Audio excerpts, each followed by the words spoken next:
Hello everyone, and welcome to the Deeply Renegade podcast. My name is Molly, also known as the Deeply Renegade, and I'd like to welcome you guys to episode 126. Today is Sunday, March 13th, 2016, and I'm glad you could join me today. Really gorgeous day out today. Been trying to find excuses to hang out outside, so unfortunately I can't spin outside right now, so if I was in the mood for spinning, it would be a little bit more challenging.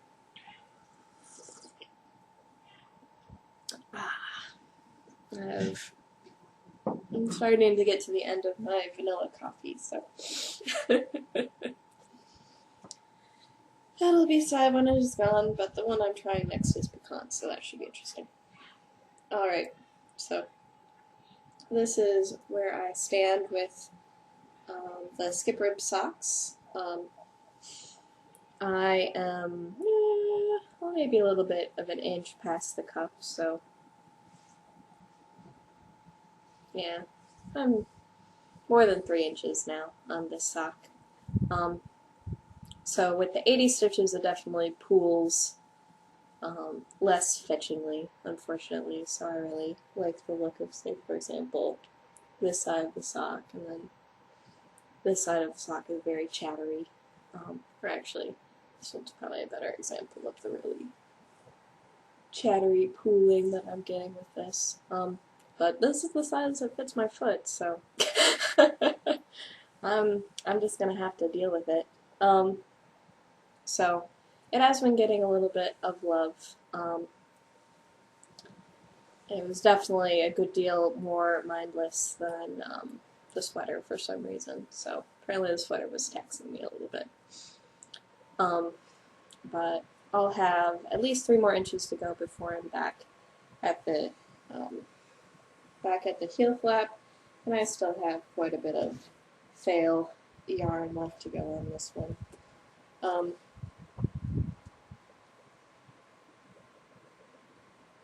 But I'm liking the yarn. It does seem to have held up to my multiple froggings fairly well. And that's indigo dragonfly. I think the dragon sock, something like that. I'm podcasting right now, baby. I figured the noise the neighbors were making would be totally interrupted. I wasn't going to stop. I was going to walk by. I wasn't going to say anything, and then he started talking to me. Silliness. Apparently he's not allowed into the backyard while I'm podcasting. So the other thing that I'm working on, which I ended up spending a little bit of time today getting to a reasonable stopping point, is the sleeve of the mold cider. I finally got the increases done to the point where I have the full number of stitches, and I'll be knitting a couple of inches of this. Or a couple more inches of this to match the other one. And would it be? So, and my stopping point was either the end of this ball or the right number of increases, and I hit the right number of increases first.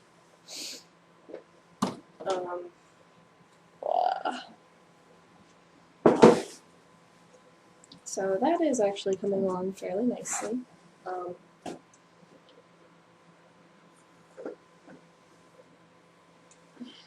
It's looking like the odds are good that probably most of the way done with it. So there's still some seaming that needs to happen. I haven't put the other sleeve on yet. I think the other sleeve was done last week. I don't remember actually. But here's the other sleeve if I forgot to show it last week. So sleeve. The cap is not as round as I would have expected, but yeah, such is life. And I left some nice big long tails so that I could seam the shoulders nicely. I didn't leave a corresponding long tail on this end, unfortunately. I guess I'm still in debate as to which way I'm going to seam it up. Whether or not it would look strange to have stockinette sleeves. Because I think it would be a little bit more efficient on space. Because the reverse stockinette sort of seemed funny, if that makes any sense. But we'll see. And it looks like I'm definitely going to have enough yarn. So I have 2 more skeins, which I was intending to use for the sleeve, and then I have this the skein for the collar. So it's looking like that is all good there. So it's coming along. It's the sort of sleeve where I think I'll end up rolling up the cuff, and hopefully everything tightens up on the sweater nicely when I put that in, because it looks like it will. Hopefully the sleeves aren't too small. I made the 38 size instead of the 40 size. I'm not sure whether or not that was a mistake. If it was a mistake, I can rip back and add in the appropriate increases. I'm not sure if I want to check that now, actually. Because I'll have to do 2 more rounds, I think, if I was going to do that. Or 2 more rounds of increases on the sweater or something. So, yeah. It seems like a decent use of time to make sure that that's going to be okay. Because if it is going to be too small, I would prefer it not be.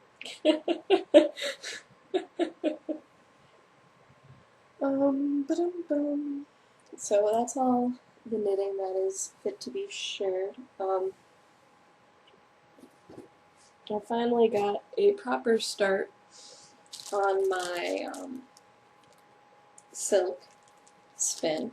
I actually left the other colorway behind, but this is Friends in Fiber, and this is Matawata. And it is 100% silk hankies, and I am combining 2 colorways together. And so far, I've been taking 2 hankies of this guy, which is pink and purple and blue for this ply. And pretty much any stubble sticks on this. And then I've been taking 2 plies of this guy, which is acid green, a forest green, and then a light purple. So, and then I've been starting them in the same places. So there's going to be a color sequence for this, and a color sequence for that, and I have twice as much of this as I have that. So that will come together. And what it ends up making is, whenever I incorporate the one with the more greens in it, then it makes things a little bit more, really colored and that sort of thing. And actually what I'll be doing next is actually incorporating the green. So I'll just give you guys a little demo.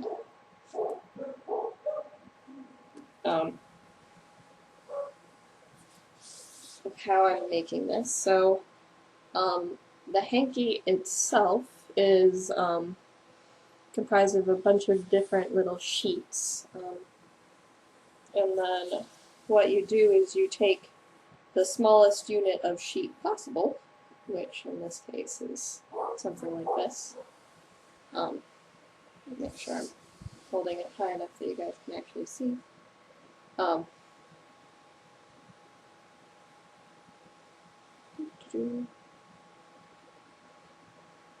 So I'm taking that thinnest little unit, which incorporates colors from all of them. And so this is obviously enough pretty diaphanous and that sort of thing. And then you sort of make a hole in the middle. If I can get this to detach nicely. And I'm actually going to fold the hanky back up again. And stick it back in the bag. Now this is why I can't spin outside, because what I've been doing to keep track of where I am in the hanky spinning is actually to pull off the color sequence on it, and then have it sitting out so I know I've been through it all. So you end up basically pre-drafting by taking this big thing here and just sort of pulling it out slowly. And then what I've been doing is then at a transition point between the green and the dark green and the purple, I end up pulling it apart. So I'm going to leave the dark green to be connected to the purple, and then I'll be spinning from the lighter purple on. And it catches really, really easily, so it's a little bit interesting to get things to go, but we'll try to make it work.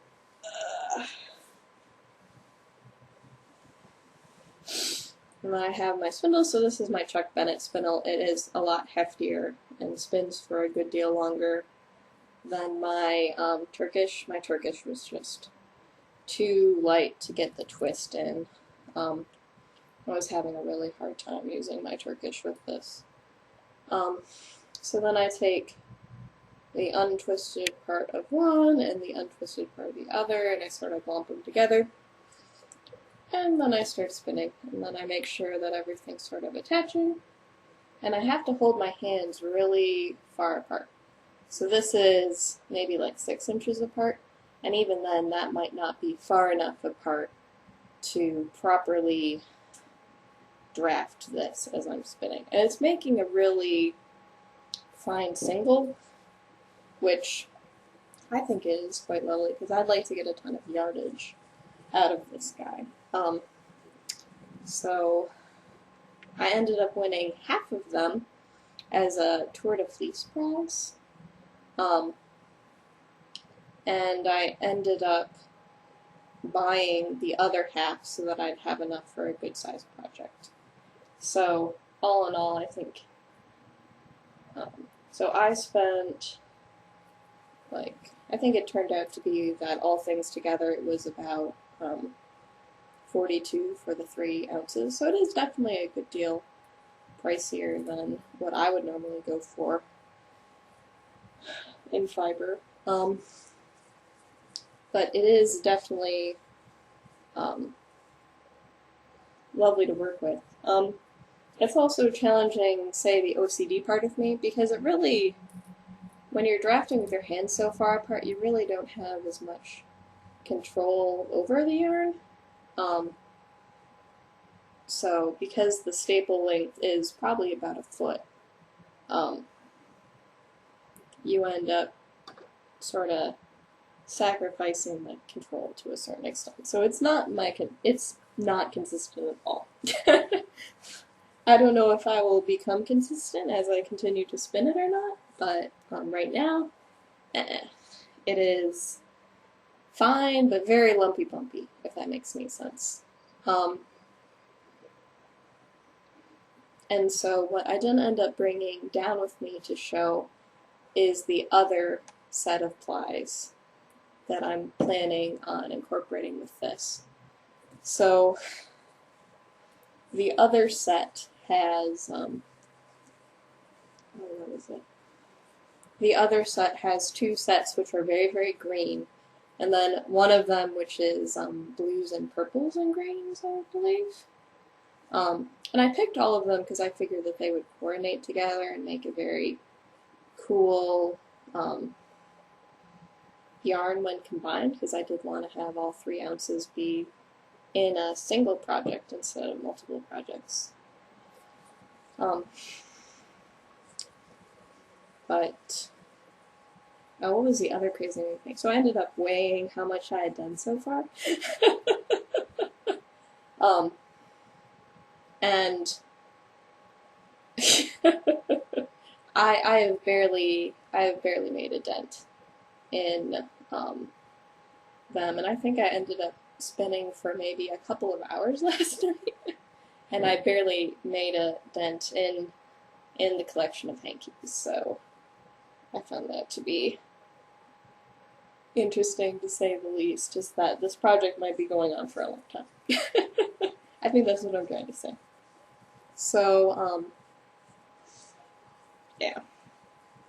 So it's definitely, what would it be? A new challenge, something very different. I'm not sure if I would recommend this to beginners, but there was some discussion in the spin-along thread I was doing this in as to, like, oh yeah, that's great. Like, maybe it's the case where you end up drafting pretty slowly on this guy, so that means you have a little bit of time to make stuff. I'm not sure.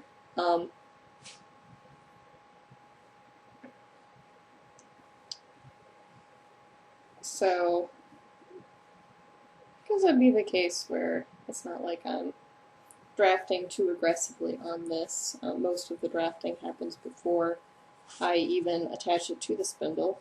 But what is it? So the spin-along I entered it for was a combination challenge, so it was the category combo challenge in Complete, Twisted, and Arbitrary. And you can see now that I've added the greens, how they sort of complement nicely with the pinks and purples on this. And so the goal of the challenge was either you were combining different animals, or there was a kitchen sink category for just whatever in the world you had lying around. And the one I entered into was colorway combination. So I am combining two colorways in a ply, and then I'm two-plying them with a different set of colorways. And the yarn will be very bright and very shiny. And should be quite the sight to behold when it's done. So, as long as I can figure out the spinning of it. And it's going a lot better.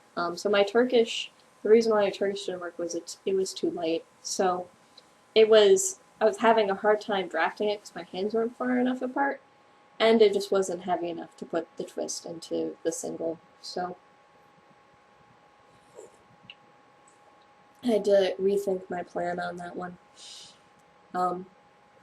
So now that I have the bigger spindle, it seems to be going a lot more smoothly. And then I will keep on plugging away at it. I don't know if it'll be the case where it'll just be a mostly at-home project. I guess that's the nice thing about the spindle, is that it is easy to carry around. But we'll see how it goes. The last thing I wanted to show you guys was my yarn. This is like 95% dry at this point. So this is a part of the Complete, Twisted, and Arbitrary Three Waters Farm spin-along. And the colorway is Near Lake. And it is a very, it's very rainbow. It's not, it's like Bazinga in your face because it's a rainbow. The colors are actually definitely on the lighter end, except for maybe that rich, reddish burgundy color. And I ended up spinning these as soft singles, so I was using actually the smallest ratio on my regular flyer, and I ended up getting, oh, what was it? Um, so it was 1,382 yards out of 4 ounces. So this is really fine. Now I don't know if it ended up changing shape very much or changing length very much when I washed it. It definitely is a little bit more crinkled than before, but you can see right here, like I'm not even sure if this means that my skein isn't even balanced. You know what? It's not even twisting on itself at all. When I pulled it off the wheel, it had like a half twist, so I don't know if that means it's under twisted or should I be worried? It's the first time I've ever spun singles, but it definitely became a little bit fuzzier after I pulled it off, and it's definitely super duper soft.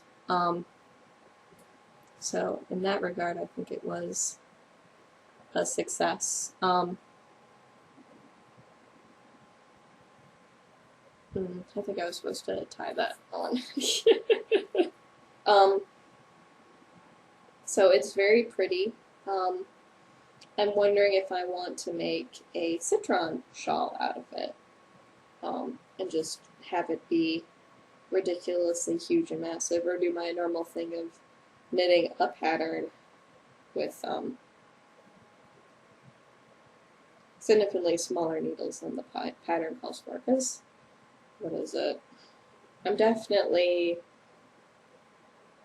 into the light lace weight region, I think, in terms of grist.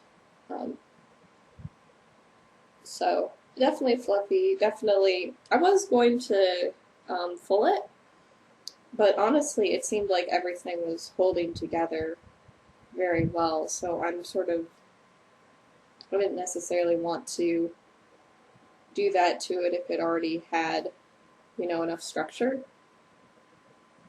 or sufficient structure for the yarn.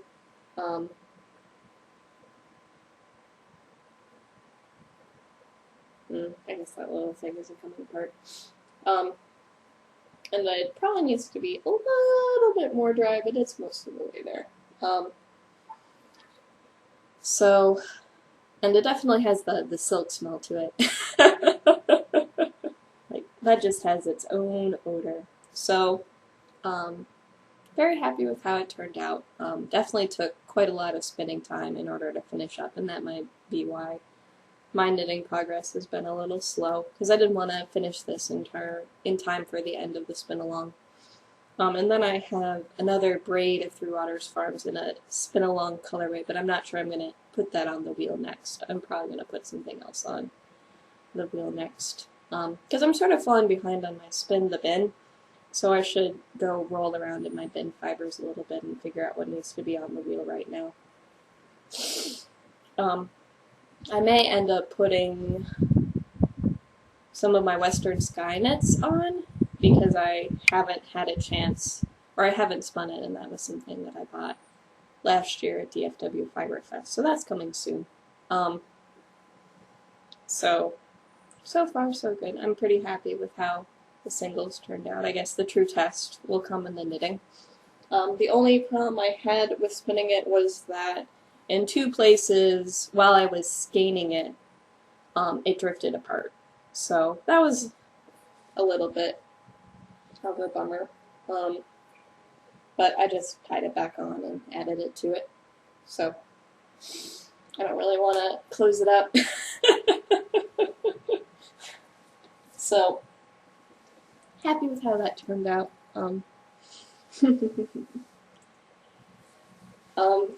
Will it go on to the needles immediately?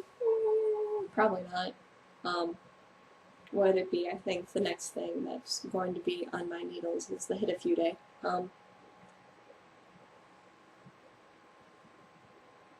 And apparently those socks are going to be on my needles till the end of time, so.